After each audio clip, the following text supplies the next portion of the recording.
এ মক্কা নগরীর মানুষেরা, তোমরা কেউ আমার বাবার আত্মীয়, তোমরা কেউ আমার দাদার আত্মীয়, তোমরা কেউ আমার চাচার আত্মীয়, তোমরা কেউ আমার বিবি সাহেবার আত্মীয়, তোমরা কেউ বাবার বংশীয় আত্মীয়, তোমরা কেউ আবার আমার নিজের আত্মীয়। আমারে মারতে কম মারো নাই, আমার রক্তপাত পর্যন্ত ঘটাইছো, আমার দেহ থেকে রক্ত ঝরাইছো। দুঃখ নাই, দুঃখ নাই, তবে তোমাদের কাছে আমি আসছি প্রতিশোধ নেয়ার জন্য নয়। আমি নবী সবাইরে সাধারণ ক্ষমা করে দিলাম। ক্ষমার আওয়াজ পাইয়া সমস্ত বেঈমানেরা আমার নবীর কাছে আইসা কালেমা পড়ে মুসলমান হয়ে গেল। অল্প দিনের ব্যবধানে মুসলমানের সংখ্যা বেড়ে দাঁড়ালো ১.৫ লক্ষ। জোরে বলুন সুবহানাল্লাহ। এখন মুসলমানের সংখ্যা বেড়ে দাঁড়িয়েছে লক্ষাধিক। এখন আর কোন বেঈমান চোখ গরম দেয় না, কারণ মুসলমানের সংখ্যা এখন অনেক বেশি। বেঈমানরা চোখ গরম দিলে এখন আর মুসলমানেরা ভয় পায় না, নবীও পায় না, সাহাবায়ে কেরামও পায় না। এক উমরের ভয় সারা দুনিয়ার বেঈমানদের মধ্যে কম্পন সৃষ্টি হয়ে যায়। আমার আল্লাহ মুসলমানের সংখ্যা বাড়ায় দিল। তদানীন্তন সময় পয়গম্বরের কাফেলায়, আল্লাহর কাফেলায়, কালিমার কাফেলায় লোক বাড়তে বাড়তে যখন লক্ষাধিক হয়ে গেল, আল্লাহর নবী আরাফার ময়দানে হাজির হয়ে গেল। আরাফার ময়দানে বিদায় হজের ভাষণ, লক্ষাধিক সাহাবায়ে কেরামের সামনে নবী বক্তব্য দিতেছে। আল্লাহ যেই দায়িত্ব দিয়া আমারে দুনিয়ায় পাঠাইছে, ও সাহাবায়ে কেরাম বলো আমার দ্বারা কি দায়িত্ব পরিপূর্ণ হয়েছে?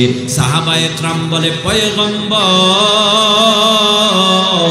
দায়িত্ব পালন করেছেন, এখানেই সমাপ্ত করেন নাই। আপনার বিদায়ের পর কেমনে আপনার রেখে যাওয়া মিশন চালাইতে হবে এটাও আমাদেরকে বুঝায় গেছে।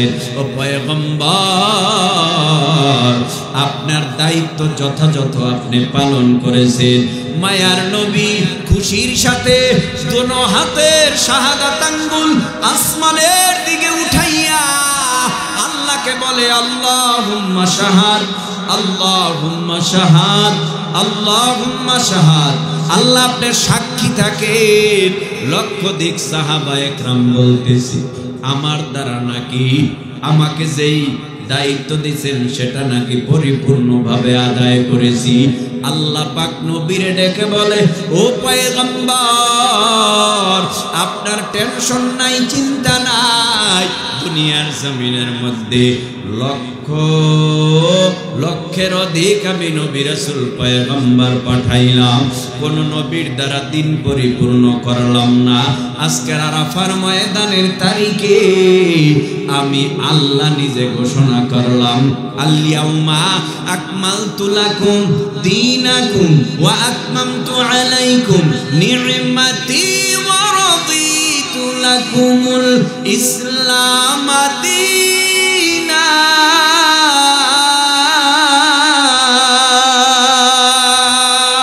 আজকের আরাফার ময়দানের তারিখে আমি আল্লাহ ঘোষণা করলাম, ও পয়গম্বর আমি আল্লাহ দিন পরিপূর্ণ ঘোষণা করলাম, আমি আল্লাহ নিয়ামত পরিপূর্ণ করে দিলাম, আমি আল্লাহ রাজি ও খুশি হয়ে গেলাম। এখন দিন পরিপূর্ণ হলে লক্ষাধিক সাহাবায়ে কেরাম আরাফার ময়দানে আনন্দ। এক সাহাবী বয় বৃদ্ধ হয়ে গেছে, শরীরটাও দুর্বল হয়ে গেছে। মই আরাফার ময়দানের এক কোনায় যাইয়া চোখের পানি ফেলাইয়া কান্না করে। এক সাহাবী দেখে বলে, আপনি এইভাবে গুনগুন গুনগুন আওয়াজ করে কাঁদেন কেন? কি হইছে বলেন? কয় বুঝবা না, এটা অন্তরের ব্যাপার। আমার কলিজায় ব্যথা, আমার কলিজা জ্বলে। বুঝলাম আজকের আরাফার ময়দানের তারিখে আল্লাহ দিন পরিপূর্ণ করেন, সবাই আনন্দ করতেছে, আর আপনি নিজে কান্না করেন, দুঃখ প্রকাশ করেন, কারণটা কি? এবার ডেকে বলে, ও ভাই শোনো, তার মানে নবীর দ্বারা দিন পরিপূর্ণ হয়ে গেছে বটে। ঘর যদি উঠানো হয়, মিস্ত্রি ঘরে থাকে না, মিস্ত্রির গন্তব্যে চলে যায়। কাজের মানুষ কাজ করার জন্য যখন তাকে বদলি নেয়, তখন কাজ শেষে সে তার গন্তব্যে চলে যায়। এই জমিনের মধ্যে নবী মুহাম্মদুর রাসূলুল্লাহ সাল্লাল্লাহু আলাইহি ওয়াসাল্লামকে পাঠাইছেন দিন পরিপূর্ণ করার জন্য। তো নবীর দ্বারা দিন পরিপূর্ণ হয়ে গেছে। আমার মন বলে নবী মনে হয় বেশি দিন আমাদের মাঝে আর থাকবে না। তো যেখানে নবী থাকবে না, আমি আবু বকর নবী সারা নবীর বিচ্ছেদের জ্বালা কেমনে সহ্য করব? আমি আবু বকর নবীর পিছনে দাঁড়াইয়া নামাজ আদায় করতাম, কতই না মজা পাইতাম। নবী যখন থাকবে না, তখন আমি এই মজা থেকে পৃথক হয়ে যাব। আমি চিন্তায় পড়ে গেলাম, এই জন্য কাঁদি। রহমাতুল লিল আলামিন, মায়ার নবী, দয়ার নবী, আর অল্প কিছুদিনের ব্যবধানে মুমূর্ষ অবস্থায় মৃত্যুর শয্যায় পড়ে গেলেন। হযরতে ফাতেমা রাদিয়াল্লাহু তাআলা আনহা কান্না করে আর বলে, আব্বাজান আপনি অনেক অসুস্থ, আপনি দুনিয়ার জমিনে না থাকলে আমরা কার চেহারা দেখা ক্ষুধা নিবারণ করব? হাসান হুসাইন রাদিয়াল্লাহু তাআলা আনহুর ব্যাপারে হযরত ফাতেমা বলে, যখন ক্ষুধা লাগতো তখন আমি হাসান হুসাইন রে নিয়ে আপনার কাছে আসতাম। আপনার নুরানি মায়াবী বরকতপূর্ণ চেহারা দেখার পর হাসান হুসাইন বলতো, নানার চেহারা দেখলে আর ক্ষুধা থাকে না। বিসমিল্লাহির রহমানির রহিম।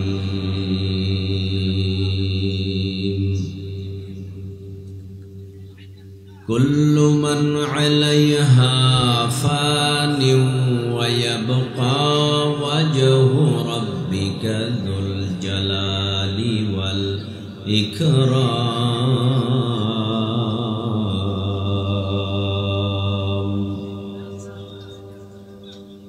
قال النبي صلى الله عليه وسلم الدنيا سجن المؤمن وجنة الكافر،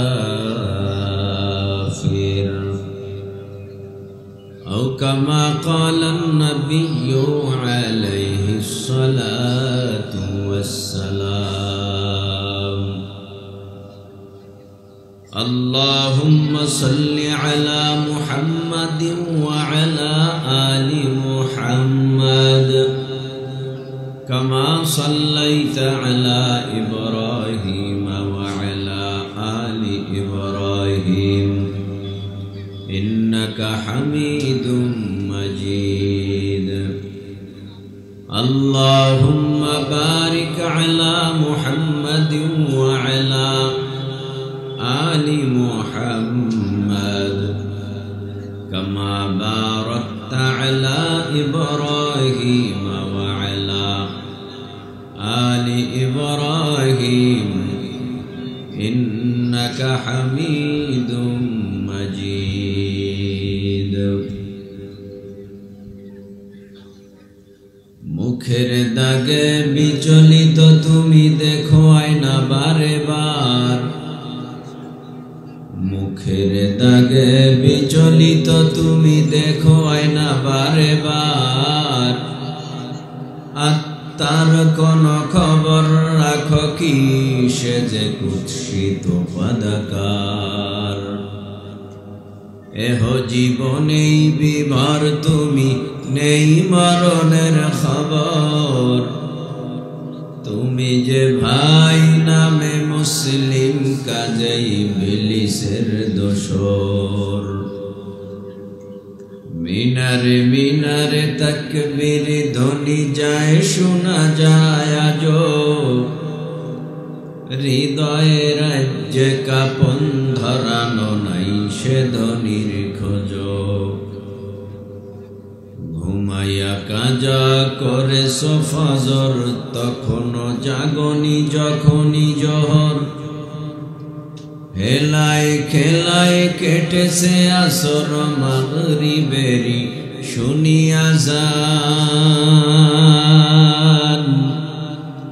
এখনো কাতারে হাওরে শামিল, এখনো ইশাতে আছে স্থান।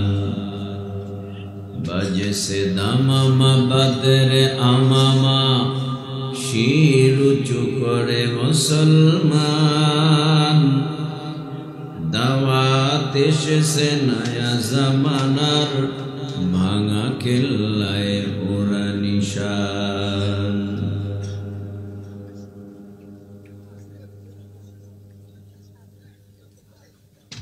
আলহামদুলিল্লাহ।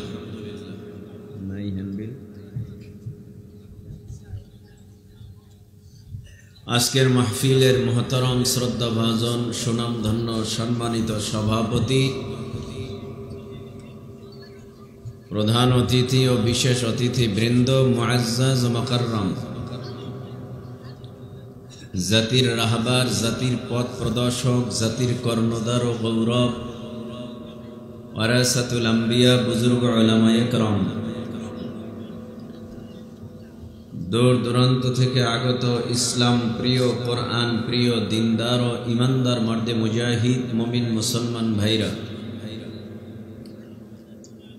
সমবয়সী, অতি কাছের, অতি আদরের, অতি মোহাব্বতের যুবক বন্ধুগণ, পর্দার আড়ালে অবস্থানরতা শ্রদ্ধেয়া সম্মানিতা মা ও বোনেরা, দাড়ি পাকা চুল পাকা মুরব্বী বাবারা, তরুণ ভাইরা, কিশোর ভাইরা, মাদ্রাসার তলাবা, স্কুল কলেজ ভার্সিটির স্টুডেন্ট বন্ধুগণ, সর্বস্তরের মুসলমান, রব্বে কাবার দরবারে জানাই লক্ষ কোটি শুকুর ও সুজুদ যে রব্বে কাবা অত্যন্ত দয়া ও মায়া করে ভালোবেসে দুনিয়ার সব রকম অন্যায়, অশ্লীল, অসভ্য কাজ থেকে মুক্ত করে, ফারেক করে, পরিত্রাণ দান করে, নেকের পরিবেশ, গুনাহ মাফের পরিবেশ, দোয়া কবুলের পরিবেশ তথা হাফাত হুমুল মালাইকা, নূরের রহমতের ফিরিস্তাদের পরিবেশে, ওয়া গাশিয়াত হুমুর রহমা, রহমত নাজিলের পরিবেশে, ওয়া নাযালাত আলাইহিমুস সাকিনা, রব্বে কাবার তরফ থেকে দয়া মায়া ভালোবাসা ও সাকিনা নাজিলের মজমায় বিভিন্ন এলাকার থেকে, বংশ থেকে, বিভিন্ন রাজনৈতিক ব্যানারের লোক, বিভিন্ন পীরের মুরিদ, বিভিন্ন মায়ের সন্তান একই জায়গায় যে রব্বে কাবা আমাদেরকে জুড়ে মিলে বসার তৌফিক দিলেন। রব্বে কাবার দেওয়া জবান দ্বারা, শক্তি দ্বারা, জিহ্বাটা নাড়াইয়া অবনত চিত্তে, অধীর আগ্রহে, বুক ভরে মুখ ভরে সকলে মিলে কালেমাত শুকর আদায় করি আলহামদুলিল্লাহ। আল্লাহ যে হালাতে রাখেন আলহামদুলিল্লাহ, আল্লাহ যেভাবে রাখেন আলহামদুলিল্লাহ। মুমিন বৃষ্টি হলেও আলহামদুলিল্লাহ, বৃষ্টি না হলেও আলহামদুলিল্লাহ। মুমিন খেয়ে আছে আলহামদুলিল্লাহ, না খেয়ে আছে আলহামদুলিল্লাহ। মুমিনের প্রত্যেকটা কাজ কর্মের ভেতরে শুকরিয়া থাকতে হবে। আল্লাহর উপরে রাগান্বিত হওয়া যায় না, কেউ হতেও পারবে না। পৃথিবীতে আল্লাহ পাক রব্বুল আলামিন যুগে যুগে নবী, রসুল, পয়গম্বর প্রেরণ করেছেন। উদ্দেশ্য ছিল অসভ্যদেরকে সভ্য বানানো, উদ্দেশ্য ছিল বেঈমানওয়ালাদের কাছে ঈমানের দাওয়াত, উদ্দেশ্য ছিল জাহান্নামীদেরকে জান্নাতের রাস্তা দেখানো, উদ্দেশ্য ছিল বদ্দিনওয়ালাদেরকে দিনদার বানানো। এই পৃথিবী ছেড়ে নবী রাসূল পয়গম্বর বিদায় হয়ে গেছে। আনা খাতামুন নবিয়্যিন লা নবিয়্যা বা'দি মা কানা মুহাম্মাদুন আবা আহাদিন মির রিজালিকুম ওয়ালাকিন রাসূলুল্লাহ ওয়া খাতামান নবিয়্যিন। বিশ্ব নবী বলেছেন আমি শেষ নবী, আল্লাহও বলেছেন বিশ্ব নবী শেষ নবী। নবীজির পরে আর পৃথিবীতে কোনো নবী আসবে না। তবে নবী শুধু এতটুকু ইঙ্গিত করেছিলেন, লাউ কানা বা'দি নবিয়্যুন লাকানা উমর ইবনুল খাত্তাব। আল্লাহ যদি নবীর পরে পৃথিবীতে কাউকে নবী হিসাবে পাঠাতেন, সে খাত্তাবের বেটা হযরতে উমর হতো। যেহেতু উমর নবী হয়নি, কিয়ামত পর্যন্ত কোন নবী পৃথিবীর জমিনে আসবে না। নবী শেষ, আমার নবী খতম নবী, আমার নবী শেষ নবী। নবী বিদায় হলো ১৫০০ বছর হলো, ১৪৫০ বছর। এই ১৪৫০ বছর নবী বিদায় হওয়ার পর এ পর্যন্ত আপনারা বলুন মহাব্বতে নবীর যে ৪টি কর্মসূচি ছিল, দাওয়াত, তালিম, তাসকিয়া, জিহাদ, এই ৪টি কাজ কি বন্ধ হয়ে আছে না চালু আছে? কেমনে কথা বলি, আপনারা একটু আওয়াজ দিলে কথা বলা যায়। মুশকিল, আপনারা মহাব্বতে আওয়াজ দিবেন, ওই কোণার থেকে এই কোণারে আসবে না। শুধু ইমানের পাওয়ারের আওয়াজ, মুসলমানের পাওয়ারের আওয়াজ হোয়াইট হাউস পর্যন্ত যাবে।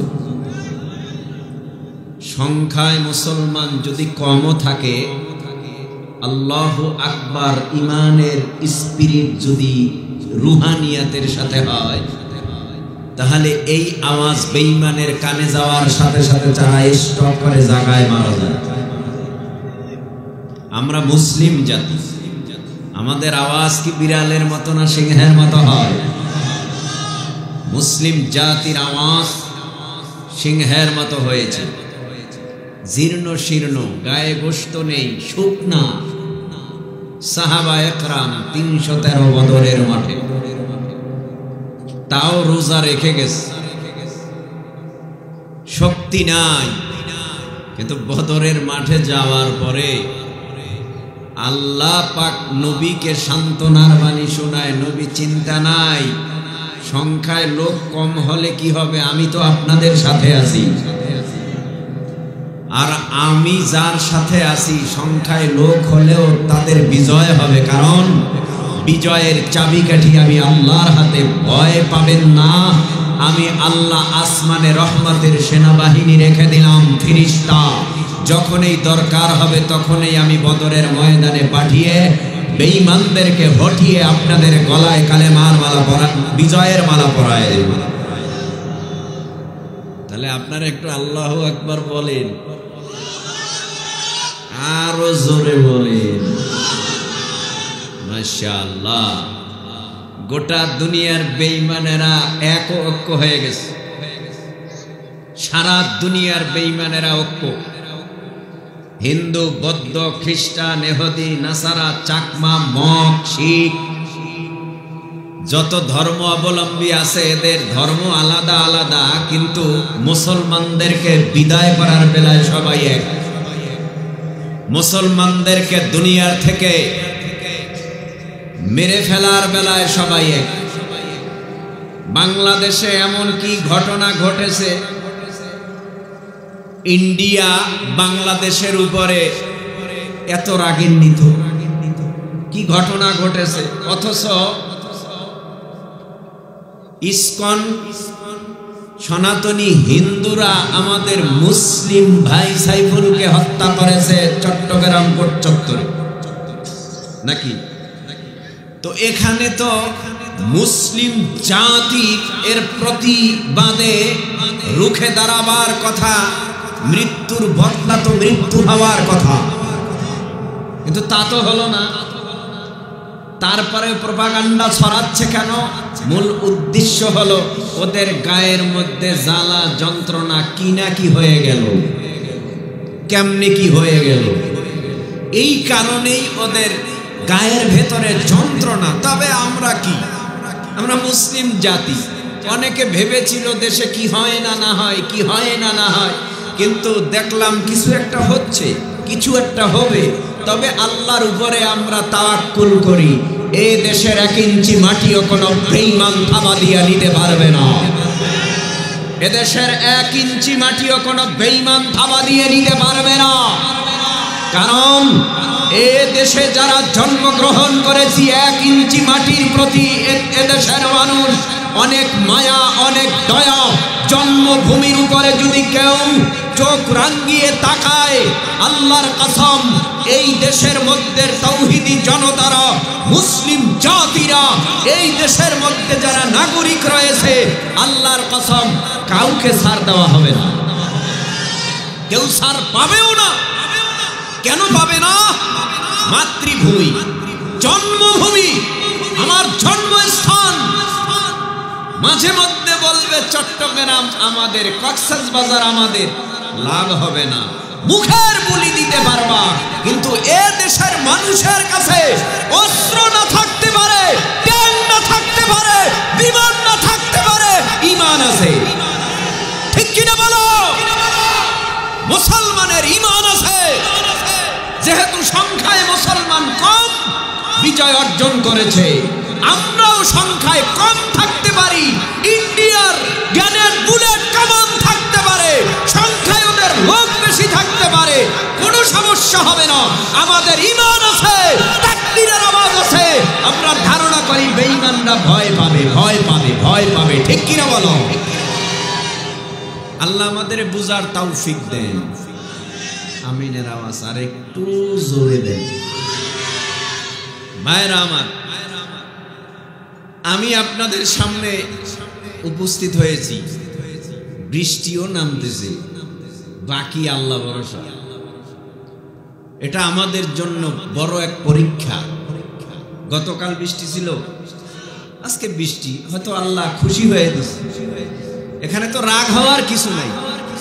মুমিন তো রাগ হতে পারে না। আরে ভাই, ইমানদারের কাছে কি বৃষ্টি? যুদ্ধের ময়দানে যদি ইমানদারেরা যায়, ভিজবে না?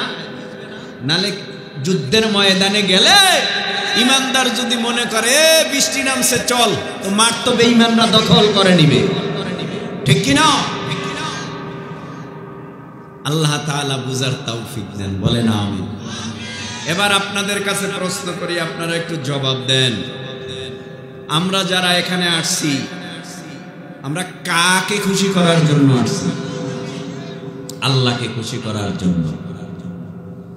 তো আল্লাহকে খুশি করার জন্য যারা এসেছি, অবশ্যই আমরা আল্লাহ নিয়ে যাব ইনশাআল্লাহ। আমরা আল্লাহ পাওয়ার জন্য এসেছি, অবশ্যই আমরা আল্লাহ পেয়ে যাব। তো আল্লাহ পাক রব্বুল আলামিন যেন আমাদেরকে আল্লাহ পাওয়া সহজ করে দেয়। জোরে বলেন আমিন।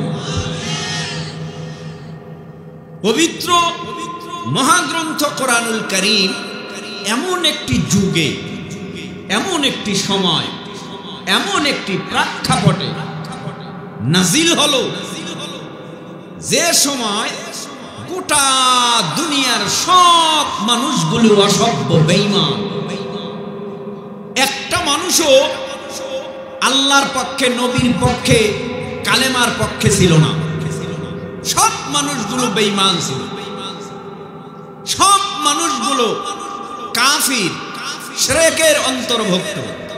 লাত, মানাত, উজ্জা, এরপরে তুলসী গাছ, বট গাছ, নিম গাছ ইত্যাদি ইত্যাদির পূজা করে, যাদের কাছে কোনোই ক্ষমতা নেই। ক্ষমতা কার? যাদের কাছে কোনোই ক্ষমতা নেই, যারা পরিমাণ ক্ষমতা নেই। সাপের সামনে দুধ কলা দিয়া পূজা করে, কোনোই ক্ষমতা নেই।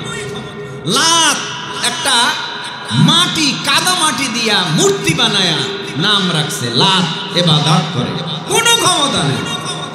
নাই তো উজ্জার কাছে ক্ষমতা, লাতের কাছে ক্ষমতা, মানাতের কাছে ক্ষমতা, দেবতার কাছে ক্ষমতা, দেবীর কাছে ক্ষমতা। ক্ষমতা কার? সব ক্ষমতা হলো আল্লাহ। তো নবী মুহাম্মদুর রাসূলুল্লাহ সাল্লাল্লাহু আলাইহি ওয়াসাল্লাম জমিনের মধ্যে চলে আসলেন। কষ্ট হইতেছে, বৃষ্টি নামে, আপনারা ভিজলে আমার কষ্ট হবে। কিছু বলবো কি? হ্যাঁ, ও পয়গম্বর আরবি সাল্লাল্লাহু আলাইহি ওয়াসাল্লাম মা আমিনার গর্ভে বাবা আব্দুল্লাহ রৌরাসে মক্কা নগরীতে কুরাইশ বংশে দুনিয়ার জমিনের মধ্যে আসলেন। আসার পর পয়গম্বর নজর করে তাকায় দেখে মানুষগুলি অসভ্য, মানুষগুলো শিরকের মধ্যে লিপ্ত। একটা মানুষও আল্লাহওয়ালা নাই, একটা মানুষও দিনদার নাই, একটা মানুষও আল্লাহর পাগল নাই, সব শিরকের অন্তর্ভুক্ত হয়ে গেল। আল্লাহ পাক সিদ্ধান্ত নিল, না না, এখন মুহাম্মাদুর রাসূলুল্লাহ সাল্লাল্লাহু আলাইহি ওয়াসাল্লামকে নবুয়ত দেওয়া দরকার। নবীর বয়স 40-এ পদার্পণ করলেন। আমার আল্লাহ বিশ্বনবী মুহাম্মাদুর রাসূলুল্লাহ সাল্লাল্লাহু আলাইহি ওয়াসাল্লামকে নবুয়ত দিলেন। নবুয়ত দেওয়ার পর আল্লাহ পাক ডেকে বললেন, ও পয়গম্বর, মক্কা শুধু মক্কার মানুষ না, গোটা দুনিয়ার মানুষ সব অসভ্য হয়ে গেছে। এই অসভ্য মানুষগুলি সভ্য বানাবার জন্য জিম্মাদারি দিলাম আপনাকে। আপনার এখন 1 নাম্বার কাজ, ইয়াতলু আলাইহিম আয়াতি, নবী কোরআনের তেলাওয়াত করবেন, তরজমা করবেন, ব্যাখ্যা করবেন। এরপরে তাদেরকে ঈমানের দাওয়াত দিবেন, জান্নাতের রাস্তা দেখাবেন, জাহান্নামের রাস্তা দেখাবেন। নবী আমার জান্নাতের রাস্তা দেখায়, জাহান্নামের রাস্তাও নবী দেখায়। কিন্তু এতদিন যারা লাত মানাত উজ্জার পূজা করেছে, এরা তো এখন নবীর উপরে চড়াও হয়ে গেছে। বংশের লোকেরা কয়, আবু জাহাল সাহেবা অথবা আবু লাহাব, এরা ডাক দিয়া কয়, ও আব্দুল্লাহর ছেলে মুহাম্মদ, তোমারে ভালো করে চিনিও জানি। তোমার বাবা আব্দুল্লাহ, এই জমিনের মধ্যে তুমি বাবার মুখ দেখতে পারো নাই, মাকে হারাইছো 6 বছরে, মাও দুনিয়ার থেকে বিদায় হলো 6 বছরে। এখন এই জমিনের মধ্যে তুমি নাকি নবী, তুমি নবুয়াত দাবি করেছ। নবী আমার ডেকে বলেন, না, আমি নবুয়াত দাবি করি নাই, বরং আল্লাহ আমারে নবুয়াত দিয়েছে। আখিরি জামানার পয়গম্বর মুহাম্মাদুর রাসূলুল্লাহ সাল্লাল্লাহু আলাইহি ওয়াসাল্লাম এইভাবে দাওয়াতি মিশন চালু করে দিল। দাওয়াত দেয়, পয়গম্বরকে বেঈমানেরা রাস্তার ভেতরে দাঁড় করায় দেয়। হে আব্দুল্লাহর ছেলে মুহাম্মদ, মক্কার জমিনে নতুন কোন ধর্মের আওয়াজ চলবে না, দাওয়াত চলবে না। দাওয়াত যদি চলতে হয় তাহলে আমাদের ওই বাপ দাদার ধর্মের এই দাওয়াত চলবে, নতুন কোন ধর্মের আওয়াজ আর দাওয়াত চলবে না।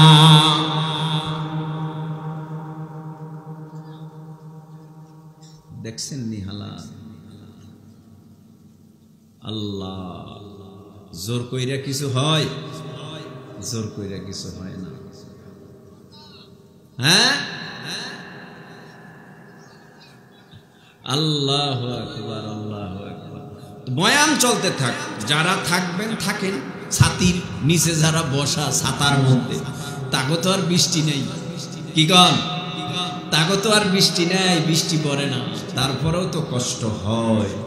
আল্লাহ তাআলা আমাদের সব ভাইকে এই আয়োজন যারা করেছেন এবং এর খরচ এর জন্য যারা মেহনত করেছেন এবং যারা উপস্থিত হয়েছেন, আমরাও যারা এসেছি, আল্লাহ যেন এই মাহফিলকে জরিয়া করে পরকালে বিনা হিসাবে জান্নাতের ফয়সালা করে দেয়। জোরে বলেন আমিন।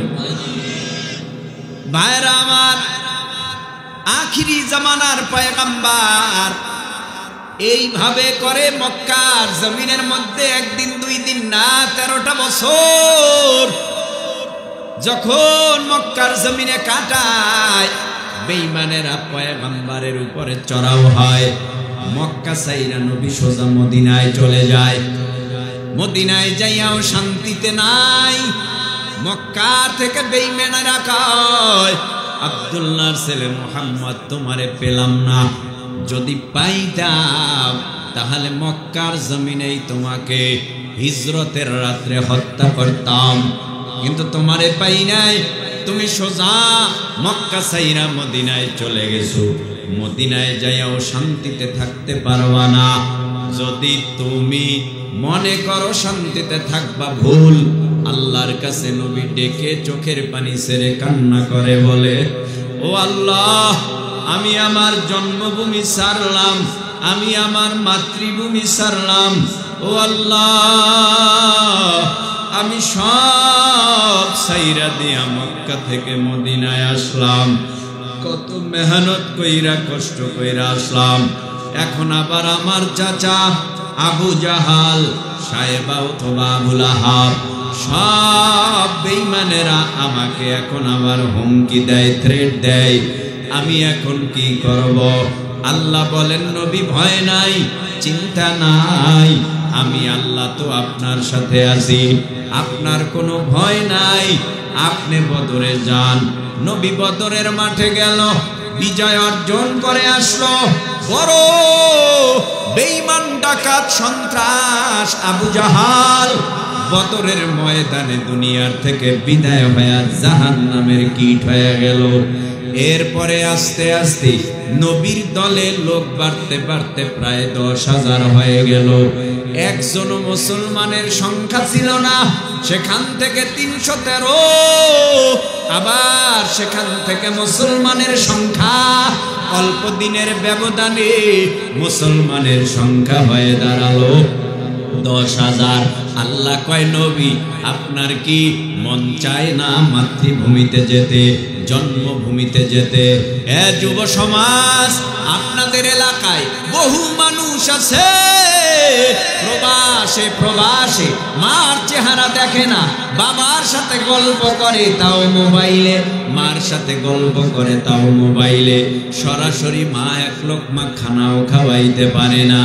বিদেশে সন্তান বসবাস করে, মা ফোন দিয়া যদি বলে মা কেমন আছো, সন্তান বলে মা আলহামদুলিল্লাহ ভালো আছি, অথচ 3 বেলা খানা খাইতে পারে না। অনেক বড় ঝামেলা যায়, অনেক বড় সমস্যা, যার কারণে চাকুরি নাই। অনেক প্রবাস জীবন যারা করে, কষ্টের কোনো সীমা থাকে না। ওই প্রবাস থেকে অনেকের লাশও বাংলাদেশে আসে না, শুধুমাত্র এই জমিনের মধ্যে টাকা লাগবে বিদায় আসে না। অনেক প্রবাস ভাইরা কষ্ট ক্লাস করে, টাকা পয়সা কামায়, আবার এই বাংলাদেশের জমিনে বৈশা ছেলে মেয়ে স্ত্রী পরিজন ভাই আত্মীয়রা সব টাকাগুলি ভেঙে ফেলায়। 10-15 বছর পর যখন বাড়িতে আসে, সে বলে আমি এতদিন টাকা পয়সা পাঠাইলাম, সে টাকা পয়সা কোথায়? বলে তুমি কোনো টাকাই পাঠাও না। এরকম বহু ইতিহাস, ঘর সাইরা দিয়া বাড়ি সাইরা দিয়া স্টক কইরা ওই প্রবাসীর জীবনটা দুনিয়ার থেকে বিলীন হয়ে গেল। তার মানে যদিও বিদেশে থাকে, বাংলাদেশ জন্মভূমির জন্য আলাদা একটা মায়া, আমার নবীর জন্য, নবীরও আলাদা জন্মভূমির জন্য মায়া। মার দেশ বাবা। আল্লাহ বলেন যাবেননি? নবী কয় অবশ্যই, আপনার অর্ডার হইলে আমি মক্কায় চলে যাব। আপনার ঘর খানায়ে কাবা বাইতুল্লাহ এই বাইতুল্লাহর খিদমত করব, এই বাইতুল্লাহ আমার জন্য অপেক্ষা করে আর আমিও বাইতুল্লাহর জন্য অপেক্ষা করি। ঠিকই মায়ার নবী 10,000 মুসলমান নিয়া মদিনার থেকে মক্কার দিকে রওয়ানা। বেঈমানদের কানে খবর গেছে, আওয়াজ গেছে, আব্দুল্লাহর ছেলে মুহাম্মদ বড় একটা 10,000 মুসলমানের কাফেলা নিয়া মক্কার জমিনের মধ্যে ঢুকতেছে, তোমরা কি করবা বলো? বলে না না, মক্কার জমিনের মধ্যে ঢুকতে দেওয়া হবে না, কারণ মক্কায় ঢুইকা তারা আমাদেরকে মেসাকার করবে, তারা আমাদেরকে মারবে, কারণ আমরা তো কম মারি নাই, যদি তারা একটু জায়গা পায় আমাদেরকে মাইরা ফেলবে। আবার কিছু বেঈমানেরা কয় না না, ওই কাফেলা কেমনে বাধা দিবি রে? ওই কাফেলার মধ্যে তো হযরতে আবু বকর, ওই কাফেলার মধ্যে হযরতে উমর, ওই কাফেলার মধ্যে হযরতে উসমান, ওই কাফেলার মধ্যে হযরতে আলী, ওই কাফেলার মধ্যে হযরতে বিলাল, 10,000 সাহাবায়ে কেরাম রিদওয়ানুল্লাহি তাআলা আলাইহিম আজমাইন। ওই কাফেলা কেমনে বাধা দিবা? এক উমর রাদিয়াল্লাহু তাআলা আনহুর কথা শোনার পর সমস্ত বেঈমানেরা নত হয়ে গেল, আর বাধা দেওয়ার প্রচেষ্টা কিছুই করলো না, রাস্তা ছেড়ে দিল। জিকিরে ফিকিরে গিয়া নবী 10,000 মুসলমান নিয়ে মক্কায় অবস্থান করলেন। মক্কায় যাইয়া নবী আমার ডেকে বলে, এ মক্কা নগরীর মানুষেরা, তোমরা কেউ আমার বাবার আত্মীয়, তোমরা কেউ আমার দাদার আত্মীয়, তোমরা কেউ আমার চাচার আত্মীয়, তোমরা কেউ আমার বিবি সাহেবার আত্মীয়, তোমরা কেউ বাবার বংশীয় আত্মীয়, তোমরা কেউ আবার আমার নিজের আত্মীয়, আমারে মারতে কম মারো নাই, আমার রক্তপাত পর্যন্ত ঘটাইছো, আমার দেহ থেকে রক্ত ঝরাইছো, দুঃখ নাই, তবে তোমাদের কাছে আমি আসছি প্রতিশোধ নেয়ার জন্য নয়, আমি নবী সবাইরে সাধারণ ক্ষমা করে দিলাম। ক্ষমার আওয়াজ পাইয়া সমস্ত বেঈমানেরা আমার নবীর কাছে আইসা কালেমা পড়ে মুসলমান হয়ে গেল। অল্প দিনের ব্যবধানে মুসলমানের সংখ্যা বেড়ে দাঁড়ালো 1.25 লক্ষ। জোরে কোন সুবহানাল্লাহ। এখন মুসলমানের সংখ্যা বেড়ে দাঁড়িয়েছে লক্ষাধিক। এখন আর কোন বেঈমান চোখ গরম দেয় না, কারণ মুসলমানের সংখ্যা এখন অনেক বেশি। বেঈমানরা চোখ গরম দিলে এখন আর মুসলমানেরা ভয় পায় না, নবীও পায় না, সাহাবায়ে কেরামও পায় না। এক উমরের ভয় সারা দুনিয়ার বেঈমানদের মধ্যে কম্পন সৃষ্টি হয়ে যায়। আমার আল্লাহ মুসলমানের সংখ্যা বাড়ায় দিল। তদানীন্তন সময় পয়গম্বরের কাফেলায়, আল্লাহর কাফেলায়, কালিমার কাফেলায় লোক বাড়তে বাড়তে যখন লক্ষাধিক হয়ে গেল, আল্লাহর নবী আরাফার ময়দানে হাজির হয়ে গেল। আরাফার ময়দানে বিদায় হজের ভাষণ, লক্ষাধিক সাহাবায়ে কেরামের সামনে নবী বক্তব্য দিতেছে। আল্লাহ যেই দায়িত্ব দিয়া আমারে দুনিয়ায় পাঠাইছে, ও সাহাবায়ে কেরাম বলো আমার দ্বারা কি দায়িত্ব পরিপূর্ণ হয়েছে? সাহাবায়ে কেরাম বলে, পয়গম্বর দায়িত্ব পালন করেছেন, এখানেই সমাপ্ত করেন নাই। আপনার বিদায়ের পর কেমনে আপনার রেখে যাওয়া মিশন চালাইতে হবে এটাও আমাদেরকে বুঝায় গেছে। ও পয়গম্বর আপনার দায়িত্ব যথাযথ আপনি পালন করেছেন। মায়ার নবী খুশির সাথে দোনো হাতের শাহাদাত আঙ্গুল আসমানের দিকে উঠাইয়া আল্লাহকে বলে, আল্লাহুম্মা শাহাদ, আল্লাহুম্মা শাহাদ, আল্লাহুম্মা শাহাদ। আল্লাহ আপনার সাক্ষী থাকেন। লক্ষাধিক সাহাবায়ে কেরাম বলতেছি, আমার দ্বারা নাকি আমাকে যেই দায়িত্ব দিয়েছেন সেটা নাকি পরিপূর্ণভাবে আদায় করেছি। আল্লাহ পাক নবীরে ডেকে বলে, ও পয়গম্বর, আপনার টেনশন নাই, চিন্তা নাই। দুনিয়ার জমিনের মধ্যে লক্ষের অধিক আমি নবী রাসূল পয়গম্বর পাঠাইলাম, কোন নবীর দ্বারা দিন পরিপূর্ণ করলাম না।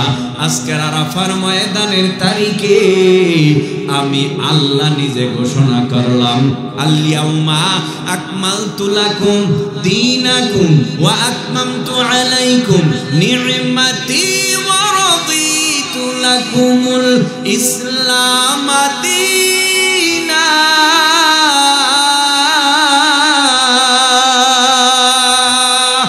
আজকের আরাফার ময়দানের তারিখে আমি আল্লাহ ঘোষণা করলাম, ও পয়গম্বর,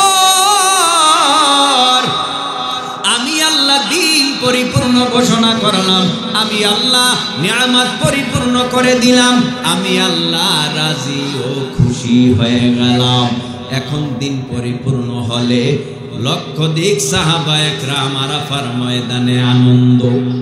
এক সাহাবী বয় বৃদ্ধ হয়ে গেছে, শরীরটাও দুর্বল হয়ে গেছে, মই আরাফার ময়দানের এক কোনায় যাইয়া চোখের পানি ফালাইয়া কান্না করে। এক সাহাবী দেখে বলে, আপনি এইভাবে গুনগুন গুনগুন আওয়াজ করে কাঁদেন কেন? কি হইছে বলেন? কয় বুঝবা না, এটা অন্তরের ব্যাপার, আমার কলিজায় ব্যথা, আমার কলিজা চলে। বুঝলাম আজকের আরাফার ময়দানের তারিখে আল্লাহ দিন পরিপূর্ণ করেন, সবাই আনন্দ করতেছে, আর আপনি নিজে কান্না করেন, দুঃখ প্রকাশ করেন, কারণটা কি? এবার ডেকে বলে, ও ভাই শোনো, তার মানে নবীর দ্বারা দিন পরিপূর্ণ হয়ে গেছে বটে, ঘর যদি উঠানো হয় মিস্ত্রি ঘরে থাকে না, মিস্ত্রির গন্তব্যে চলে যায়। কাজের মানুষ কাজ করার জন্য যখন তাকে বদলি নেয়, তখন কাজ শেষে সে তার গন্তব্যে চলে যায়। এই জমিনের মধ্যে নবী মুহাম্মদুর রাসূলুল্লাহ সাল্লাল্লাহু আলাইহি ওয়াসাল্লামকে পাঠাইছেন দিন পরিপূর্ণ করার জন্য। তো নবীর দ্বারা দিন পরিপূর্ণ হয়ে গেছে। আমার মন বলে নবী মনে হয় বেশি দিন আমাদের মাঝে আর থাকবে না। তো যেখানে নবী থাকবে না, আমি আবু বকর নবী সারা নবীর বিচ্ছেদের জ্বালা কেমনে সহ্য করব? আমি আবু বকর নবীর পিছনে দাঁড়াইয়া নামাজ আদায় করতাম, কতই না মজা পাইতাম। নবী যখন থাকবে না, তখন আমি এই মজা থেকে পৃথক হয়ে যাব। আমি চিন্তায় পড়ে গেলাম, এই জন্য কাঁদি। রহমাতুল লিল আলামিন, মায়ার নবী, দয়ার নবী, আর অল্প কিছুদিনের ব্যবধানে মুমূর্ষ অবস্থায় মৃত্যুর শয্যায় পড়ে গেলেন। হযরতে ফাতেমা রাদিয়াল্লাহু তাআলা আনহা কান্না করে আর বলে, আব্বাজান আপনি অনেক অসুস্থ, আপনি দুনিয়ার জমিনে না থাকলে আমরা কার চেহারা দেখা ক্ষুধা নিবারণ করব? হাসান হুসাইন রাদিয়াল্লাহু তাআলা আনহুর ব্যাপারে হযরত ফাতেমা বলে, যখন ক্ষুধা লাগতো তখন আমি হাসান হুসাইন রে নিয়ে আপনার কাছে আসতাম। আপনার নুরানি মায়াবী বরকতপূর্ণ চেহারা দেখার পর হাসান হুসাইন বলতো, নানার চেহারা দেখলে আর ক্ষুধা থাকে না। আল্লাহ, কই কেউ আছে? কি খবর?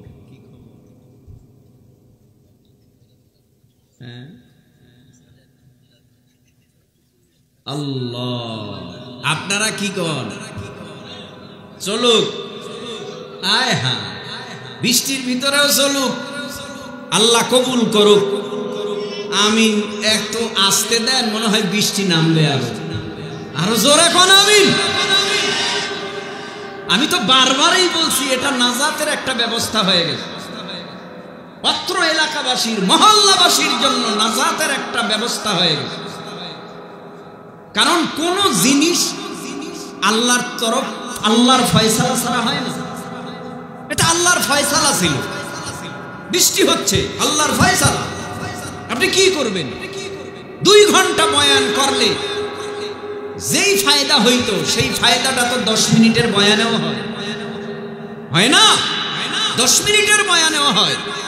যাই হোক, অল্প সময়ের ভেতরে আমিও ছেড়ে দিব। আমাদের মুআজ্জাজ মেহমান আছেন, তিনিও আসবেন, দোয়া করবেন আল্লাহ তাআলা যেন, যেহেতু আমরা মেহমান যারা আছি বহু দূর দূর থেকে চলে আসছি আগেই, এটাও তো শুকরিয়া, অনেক আগেই চলে আসছে সবাই। আল্লাহ তাআলা যেন আমাদের এই মাহফিলকে পরকালে নাজাতের জরিয়া হিসাবে কবুল করেন, বলেন আমিন। তো রাহমাতুল লিল আলামিন দুনিয়ার থেকে বিদায় হয়ে এ দুনিয়ার জমিনের মধ্যে নবীর বিদায়ের পরে নবীর মিশন চালু রেখেছেন ডাক্তার, ডক্টর, ইঞ্জিনিয়ার না আলেমেরা? হ্যাঁ, আলেমেরা। আলেমেরা কি নবীর কি আত্মীয় লাগে? নবী বলছেন আল উলামা ওয়ারাসাতুল আম্বিয়া, আলেমরা নবীর আত্মীয়। সুবহানাল্লাহ। কোন আলেম উলামারা নবীর কি আত্মীয়? কয় ওয়ারাসাতুল আম্বিয়া, এরা নবীর ওয়ারিস। আত্মীয় হইলে, রক্তের আত্মীয় হইলেই তো ওয়ারিস হয়। কথা বলেন না কেন? রক্তের আত্মীয় হলেই ওয়ারিস হয়। আর ওয়ারিস যারা, এদের আলাদা একটা পাওয়ার থাকে। এজন্যই বোনেরে ঠকাইতে পারে না ভাই, এজন্য ভাইরে ঠকাইতে পারে না বোন, ঠিক কি? তাহলে আমরা ওয়ারিস। কার ওয়ারিস? নবীর ওয়ারিস। আমাদের আলাদা একটা পাওয়ার আছে। আল উলামা ওয়ারাসাতুল আম্বিয়ার মাধ্যমেই দ্বীন আজ জমিনের মধ্যে চালু আছে। যেদিন আলেম উলামা থাকবে না, সেদিন এই জমিনের মধ্যে দ্বীনও থাকবে না।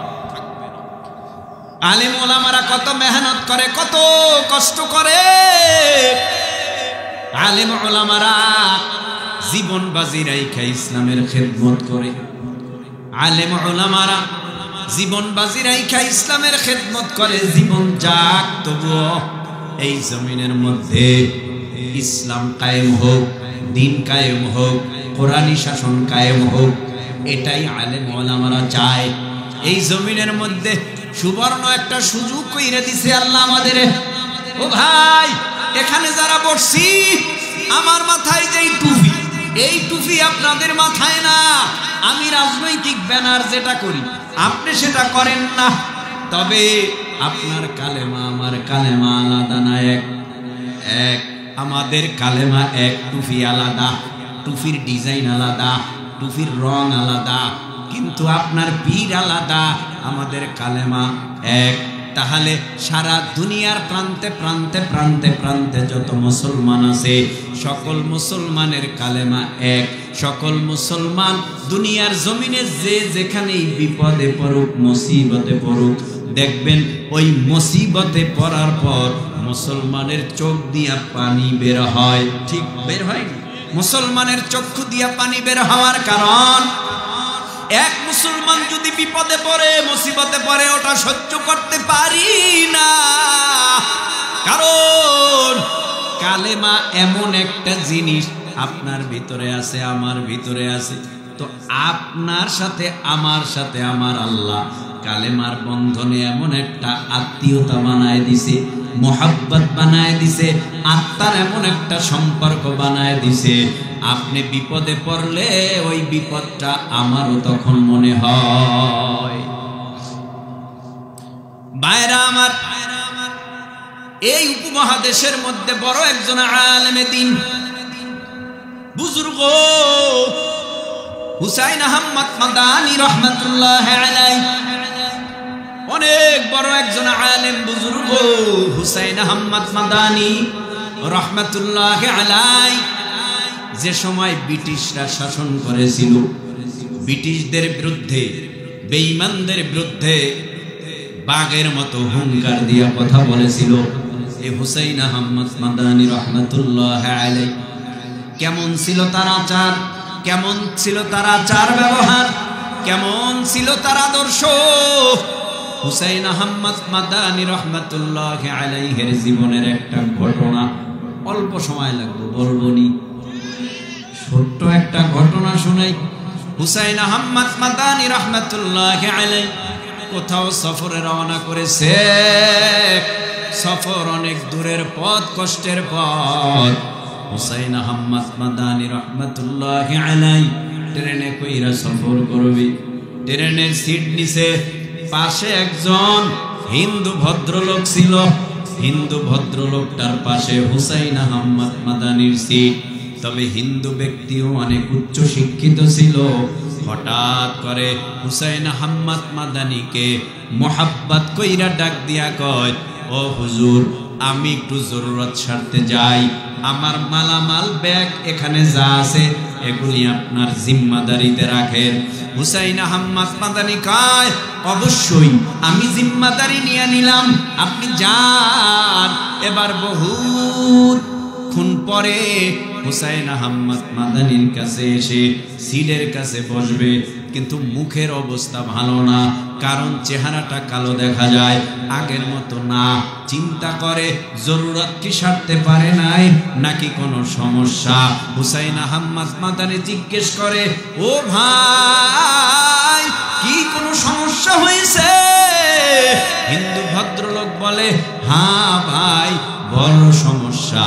কারণ হলো ওই যে ট্রেনের ভেতরে বাথরুম অপরিষ্কার, বসা যায় না, খুবই খারাপ লেগেছে হুসাইন আহমদ মাদানীর কাছে।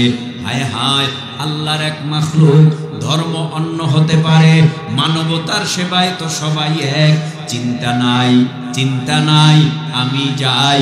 ও ভাই হিন্দু ভদ্রলোক, আপনি বসেন, আমি আসতেছি।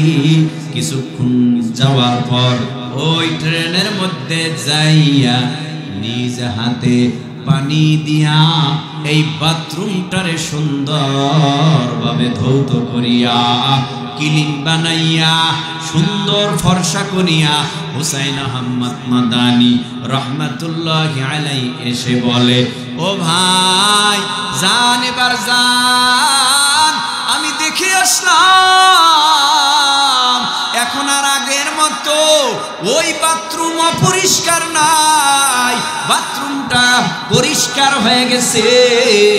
যান যান, এখন দিব্যি আরামে আপনি হাজত সেরে আসতে পারবেন।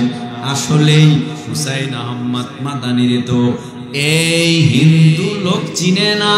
এত বড় নামি দামি একজন বুজুর্গ মানুষ, নাম শুনেছে অনেক, কিন্তু সরাসরি দেখে নাই। না দেখায় হুজুর হুজুর বলেই সম্বোধন করে, বাকি আর চিনে না। হুসাইন আহমদ মাদানী সিটে বসে পড়ল। পাশের সিটের হিন্দু ভদ্রলোক গিয়া সেই বাথরুমে বইসা দিব্যি আরামে হাজত সাইরা আস্তে করে আইসা বইসা পড়ল। এবার হুজুরকে জিজ্ঞেস করে, ও হুজুর, আপনি কি নিজের হাতে বাথরুম পরিষ্কার করেছেন? কয়, হ্যাঁ হ্যাঁ, আপনার কষ্ট হবে বলে আমি নিজের হাতে বাথরুম পরিষ্কার করলাম, যাতে করে আপনি দিব্যি আরামে সুন্দরভাবে আপনার হাজতটা সারতে পারেন। বলে, তাই কালা? হ্যাঁ। এবার বলে, হুজুর, আপনার নামটা কি জানতে পারি? আপনার পরিচয়টা কি জানতে পারি? ও ভাই, যদি কোনো ব্যক্তির মাধ্যমে কোনো উপকার হয়, তখন ওই ব্যক্তির ঠিকানা, নাম, পরিচয় জানতে আগ্রহ বাড়ে। কই আপনার বাড়ি, কই আপনার ঘর, কি আপনার নাম? বলে, আমার নাম শুনবেন? কাহা, আমার নাম হুসাইন। মানুষ বলে, হুসাইন আহমদ মাদানী। নাম শোনার সাথে সাথে এই হিন্দু ভদ্রলোকটা ভয়ে চমকে উঠল। কোন হুসাইন আহমদ মাদানী? ব্রিটিশ বিরোধী আন্দোলনে যে হুঙ্কার ছাড়লো, ব্রিটিশরা যারে গুলি করলো, সিনা পেতে দিল, আল্লাহ তারে রক্ষা করলো, হেফাজত করলো, আল্লাহ বাঁচায় দিল, ওই হুসাইন আহমদ মাদানী। কয়, হ্যাঁ হ্যাঁ, ওই হুসাইন আহমদ মাদানী। কয়, আল্লাহ, আপনার নাম মানুষের কানে শুনেছি, আপনি নাকি অনেক বড় খারাপ।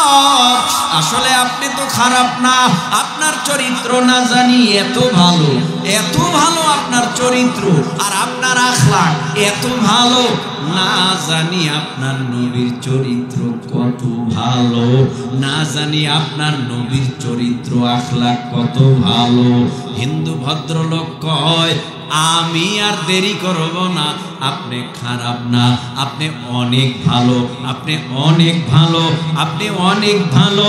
আপনার হাতে আমি হাত রাখলাম, আমাকে পরায় দেন লা ইলাহা ইল্লাল্লাহু মুহাম্মাদুর রাসূলুল্লাহ। কেমন আখলাক, আর আমাদের চরিত্র কেমন? আমার আপনার আখলাক চরিত্র, আমার আপনার উঠা বসা কথাবার্তা, আমার আপনার লেনদেন, আমার আপনার মুআশারা মুআমালাত এমন খারাপ, হিন্দু লোকটাও কয় ওর চেয়ে তো আমরাই ভালো। বলেনি? অনেক ক্ষেত্রে বলে। কারণ কর্জে হাসানা টাকা নিছে 10,000, বিকালে দেবে। কবে দেবে? কথা কয় না। বিকালে, সকালে নিছে, বিকালে দিবে। কত সুন্দর মধুমাখা কথা। টেনশন নাই, হুজুর দিয়ে দিব, টেনশন নাই, আব্দুল্লাহ দিয়ে দিব, টেনশন নাই, আব্দুল করিম দিয়ে দিব। আল্লাহ তো তোরে টাকা কম দেয় না বেড়া, আমি বিপদে পড়ছি দেখে আমার এখন সাহায্য করবি না। কাহা করবো? ওয়াদা ঠিক থাকবে নি? কাহা থাকবে? বিকাল চলে গেল, এক সপ্তাহ চলে গেল, এক মাস চলে গেল, 1 বছর চলে গেছে। এখন মোবাইলে ফোন দিলে কয়, মোবাইলে ফোন দিয়ে লাভ নেই, বন্ধ। 1 বছর পর কয় কি? বন্ধ। সিম পাল্টায় ফেলাইছে। এই হলো কর্জে হাসানার অবস্থা, এই হলো আমাদের মুসলমানের আখলাক। বিকালের কথা বইলা ধার নিয়ে টাকা 1 বছর হয়ে গেছে দেয় না, এরকম মুসলমান আসেনি? আপনাগো তিতাসে নাই? আছে? খাইছে খাইছে খাইছে খাইছে। আপনাগো তিতাসেও আছে? হায় হায়, আল্লাহ আমাদের হেফাজত করুন। বলে না আমি লাভ নাই, এমন মুসলমানি দিয়া পরকালে নাজাতের ব্যবস্থা না। মুসলমান হতে হবে কিরকম? আল্লাহ বলেছেন ওয়ালা তামুতুন্না ইল্লা ওয়া আনতুম মুসলিমুন। মুসলমান না হইয়া মরিও না। যদি মুসলমান না হইয়া মরো, কবরের হালাত খারাপ, হাসুরের হালাত খারাপ, তলসিরাতের হালাত হবে খারাপ। মুসলমান না হইয়া মরলে পরকালের অবস্থা হবে খুব ভয়াবহ খারাপ। এজন্যই তো বলে হিন্দু বলো, বৌদ্ধ, খ্রিস্টান, ইহুদি, নাসারা, চাকমা, বক, শিখ, সমস্ত ধর্ম অবলম্বীরা মুসলমান ছাড়া সবাই বিনা হিসাবে জাহান্নামে। হিসাব নাই কোন। হিন্দুদের হিসাব আসেনি আল্লাহর আদালতে? ভাই বুঝেন না, হিন্দুদের হিসাব, বৌদ্ধ, খ্রিস্টান, ইহুদি, নাসারা, চাকমা, বক, শিখ, বেঈমানওয়ালা বেঈমান বিজাতিদের কোনো হিসাব আছে? তাদের কোনো হিসাব নাই। কেন হিসাব নাই? তাদের কোনো পুণ্য নাই, নেক নাই, তাদের কোনো নেক নাই। তাহলে বলতে পারেন হুজুর তারা দি কালবোর্ড দেয়, ব্রিজ দেয়, গরিবেরও তো সাহায্য করে। ও ভাই, তারা সাহায্য করলে তারা দুনিয়াতেই পাবে, আখেরাতে কিছু পাবে না। কারণ তাদের পাওয়ার হাউস বন্ধ। পাওয়ার হাউস কি? লা ইলাহা ইল্লাল্লাহ মুহাম্মাদুর রাসূলুল্লাহ। এটা হলো ঈমান। তাদের মধ্যে ঈমান নাই। ঈমান না থাকার কারণে তাদের নেক আমলের কোনো দাম নাই, এজন্য তাদের কোনো হিসাব নাই। কিন্তু হিসাব হইল আপনারা আমার, যারা আল্লাহকে মানেছি, যারা নবীকে মানি, পরকাল মানি, আমানতু বিল্লাহ ওয়া মালাইকাতিহি ওয়া কুতুবিহি ওয়া রাসূলিহি ওয়াল ইয়াউমিল আখির ওয়াল কদরি খাইরিহি ওয়া শাররিহি মিনাল্লাহি তাআলা ওয়াল বা'সি বা'দাল মাউত। হিসাব হবে আমাদের। আচ্ছা, আপনারা যারা দাঁড়ায় রইছেন, বৈশা রইছেন, বলেন তো আল্লাহরে দেখছেন নি 60 বছরের মধ্যে, 20 বছরের মধ্যে, 30 বছরের মধ্যে? আল্লাহরে দেখি না, তারপরেও আমরা আল্লাহ মানি কি মানি না? কেন আমরা আল্লাহ মানি? বলে আল্লাহরে তো না দেইখা বিশ্বাস করার নামই হলো ঈমান। ঠিক নেই? আল্লাহরে না দেইখা বিশ্বাস করার নামই হলো কি? আবার একদল নাস্তিক ইহুদি খ্রিস্টানের লাল কুত্তার দলেরা কয় দেয়ার ইজ নো গড, আল্লাহ বলতে কিছু নাই। আপনারা বলেন তিতাসের মুসলমান উঁচু আওয়াজে সিংহের মতো গর্জন তোলে, আমগো আল্লাহ আছে না নাই? আমগো আল্লাহ আছে। আল্লাহ আগেও যেমন ছিল না পুরা টুরা হইছে? নাউযুবিল্লাহি মিন যালিক। আল্লাহ আগেও যেমন ছিল এখনো তেমন আছে, ভবিষ্যতেও তেমন থাকবে। আল্লাহর কোনো দুর্বলতা, আল্লাহর কোনো মৃত্যু, আল্লাহু লা ইলাহা ইল্লা হুয়াল হাইয়ুল কাইয়্যুম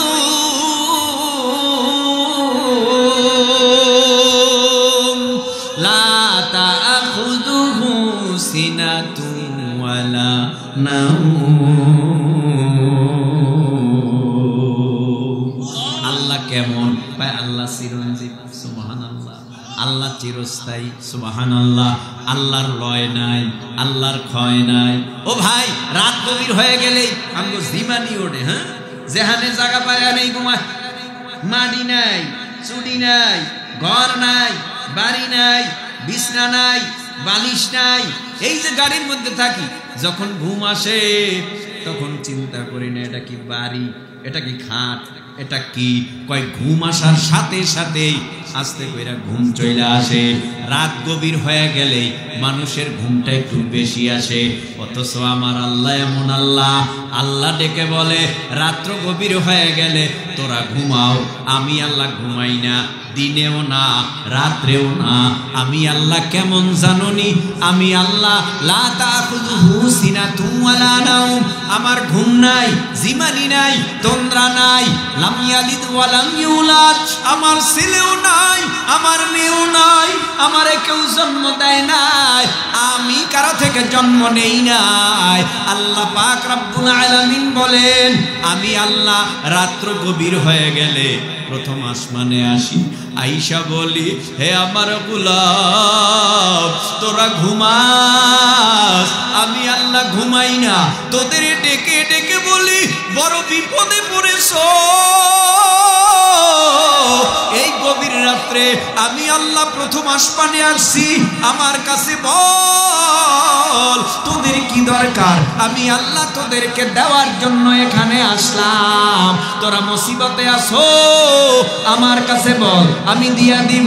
রোগে ভুগতেছো, আমার কাছে বল, তোদেরকে আরোগ্য করব। মিথ্যা মামলায় ভুগতেছো না ঘুমাইয়া, আমি আল্লাহর কাছে বল, আমি আল্লাহ দেওয়ার জন্য বড় তৈয়ার। আমার আল্লাহ বলে বান্দা তোরা আমি আল্লাহর কাছে যা চাবি দুনিয়ার জমিনের মধ্যে তাই পাবি। এই জমিনের মধ্যে যারা আল্লাহকে চাবে আল্লাহ তাদেরকে আল্লাহ চিনায়া দিবে। এলাকার মধ্যে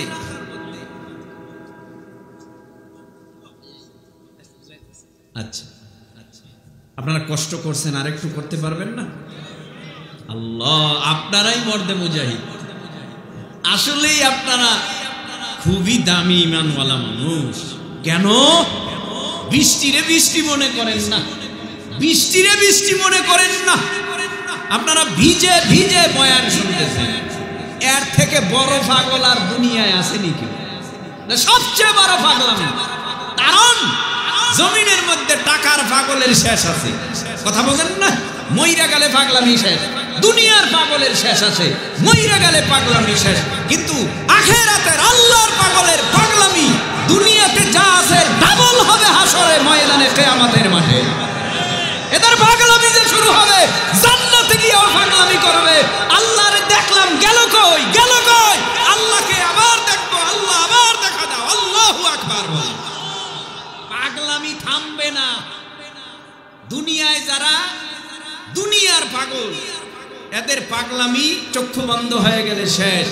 আযাবে গ্রেফতার হবে, কবর, হাসর, মিজান, ফুলসিরাত, পরে জাহান্নামে কিন্তু আখেরাতের পাগলদের এই যে বৃষ্টিতে ভিজতেছেন, এই দুনিয়ার ক্যামেরায় আমগো অডিও হয়, ভিডিও হয়, মোবাইলে রেকর্ড হয়, আখেরাতের ক্যামেরায় আল্লাহর পাঠানো ইন্না আলাইকুম লাহাফিজিন কিরামান কাতিবিনা ইয়ালামুনা মা তাফআলুন, দুই কাঁধে দুজন ফেরেশতা আছে, ক্যামেরা লয়ে আছে। এটারে বুঝাইতে হইলে একটু ঘুমা দেওয়া লাগে। ঘরে বারবার চুরি হয়, ঘরের মধ্যে চুরি হয়, ঘরে মালামাল স্বর্ণ গহনা অনেক বোঝায়, চোর ধরতে পারে না। হঠাৎ বাজারে গেছে, বাজারে যাইয়া কি করছে, বাজারে যাইয়া একটা সিসি ক্যামেরা আনছে, গোপন লাগাইছে এমন জায়গায় গোপনে, যেখানে লাগানোর সাথে সাথে আস্তে কইরা পরের দিন চোর ঢুকছে, ধরা খাইছে। আল্লাহ তাআলা যেন আমাদের সবাইকে যতটুকুন কথা বললাম ভালো দিকটার উপরে আমল করার তৌফিক দান করে।